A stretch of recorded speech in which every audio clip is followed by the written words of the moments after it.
Hello guys! Good morning! So, ayun, for today's video, syempre papakita ko sa inyo ang aking kwarto. Nakikita nyo na ang aking room. So, nag-ayos ako ng room ko. So, ayan yung bed. Tapos, naggawa ako ng mga empty boxes para maging table. Lalagyan ng mga cellphone, tissues, yung madaling nilagay. So, this is my bed. So, simpleng bed lang. Siyempre, inayos ko lang ng konti yung una, tsaka yung kumot. Ayan. Tapos, yung mirror namin. Tapos, ito. Nandiyan yung lotion, oil, powder, Vaseline, then cotton buds, Rexona deodorant, and this one, wala na yung laman. So, ayan yung iba kong mga things. Ayan.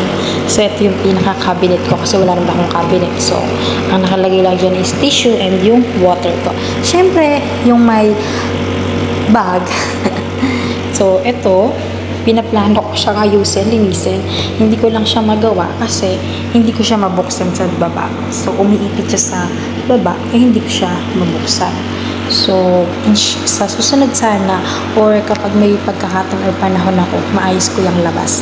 Para naman maganda yung tanawin. Hindi puro alikabok. So, yun lang guys. Thank you!